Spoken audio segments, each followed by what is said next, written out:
அரசு தரப்புல இருந்து இப்போ வந்து என்னன்னா இப்போ நமக்கு இப்போ விஜய் தரப்புல இருந்து ஒரு மீட்டிங் கூட இன்னும் அழுத்தங்கள் எப்படி சார் இருக்கு? இப்போ கரூருக்கு முன்னாடியும் இப்போ விஜய் சொல்லியிருக்காரு எங்கேயுமே வந்து ப்ராப்பரா பெர்மிஷன் கொடுக்க மாட்டாங்க, கேட்குற இடத்துல கொடுக்க மாட்டாங்க, அந்த விஷயம் இருந்துட்டு இருக்குது. இன்னும் போக எலெக்ஷன் டைம்ல என்ன மாதிரி அழுத்தங்கள் இருக்கு சார்? நீங்களே சொன்ன மாதிரி இதுக்கு முக்கிய காரணம் வந்து மக்கள் அனைவரும் தயாராக ஆகிட்டாங்க. அவங்க ஆட்சி மாற்றம் கண்டிப்பாக இந்த ஒரு ஊழல் நிறைந்த ஒரு குடும்ப ஆட்சி சார்ந்த ஒரு ஆட்சியை வந்து கண்டிப்பாக வீட்டுக்கு அனுப்பணும் மக்கள் ரெடியாக இருக்காங்க. அது மக்களோட ஆதரவு இன்னும் நாளுக்கு நாள் பெருகிட்டே இருக்கு. இதை பார்த்து தான் திமுக அரசு பயந்து தான் எந்த அளவுக்கு வந்து எந்தெந்த விதத்தெல்லாம் தடுக்க முடியுங்கிற நோக்கத்தில் தான் இது மாதிரி ஒவ்வொரு கூட்டத்துக்கும் பர்மிஷன் கொடுக்கறதுக்கு டிலே பண்ணுறாங்க, இல்லை இப்போ அவங்க ஸ்டாப் பண்ணுறாங்க. சேலத்துக்கு நாங்கள் அனுமதி கேட்டோம், அது கிடைக்கல. அதுவும் அப்புறம் எஸ்ஓபி வந்து பார்த்தீங்கன்னா இன்னும் ஃபைனலைஸ் ஆகலை. தலைவர் அவர்களும் மக்களை சந்திக்கணுங்கிற ஆர்வத்தில் இருக்காரு. கண்டிப்பாக மக்கள்கிட்ட போகணும், மக்கள் பிரச்சனையை பேசணும், மக்களுக்காக நம்ம குரல் கொடுக்கணும்னு இருக்காரு. இந்த ஒரு சூழ்நிலை தான் வந்து காஞ்சிபுரத்தில் வந்து ஒரு ஃபர்ஸ்ட் ஒரு இடைக்கால ஒரு அரேஞ்ச்மெண்ட்டாக ஒரு உள்ளரங்கில் சந்தித்தோம்.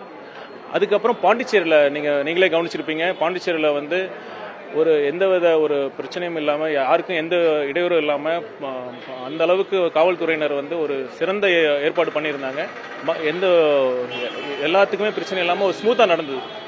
அதை பார்த்து தலைவர் சொன்ன மாதிரி இதை பார்த்தாவது தமிழக அரசு வந்து தமிழ்நாடு காவல்துறைக்கும் தமிழக அரசுக்கும் என்ன வேண்டுகோள்னா, இந்த மாதிரி நீங்கள் தடை போட்டு தமிழக வெற்றிகளின் ஆதரவத்தை தடுக்க முடியாது. உண்மையிலுமே நீங்கள் வந்து மக்களோட ஆதரவை பெறணும்னா இந்த மாதிரி நீங்கள் பண்ணினீங்கன்னா உங்களுக்கு நெகட்டிவாக தான் போகும். மக்கள் உங்கள் மீது இருக்கும் வெறுப்பு அதிகமாக தான் ஆகும். அது மாதிரி இப்போ பாண்டிச்சேரி மீட்டிங்ல பார்க்கும்போது இப்போ ரேஷன் கடை கிடையாது அப்படின்னு சொல்லியிருந்தாரு. ஆனால் ரேஷன் கடை இப்போ தான் ரீசெண்டாக தொந்தரவு சொல்லிட்டு ஒரு பெரிய போலாச்சு. ஸோ ஒரு ப்ராப்பராக ப்ரிப்பராக வராது அதெல்லாம் இருக்குங்க. பாண்டிச்சேரியில் வந்து இந்த ரேஷன் முன்ன இருந்த சிச்சுவேஷன் அதை சொன்னார். இப்போ வந்து சார் வர 18ஆம் தேதி என்ன சார்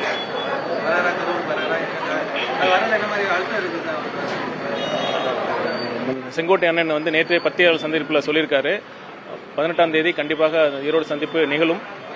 ஆனால் தமிழக அரசும் சரி, காவல்துறையிடம் இருந்தும் சரி, எங்களுக்கு ஒரு ஒத்துழைப்பு இருக்கான்னு கேட்டால் கண்டிப்பாக இல்லை. எந்த விதத்தில் அதை தடுக்க முடியும்னு தான் பார்க்குறாங்க.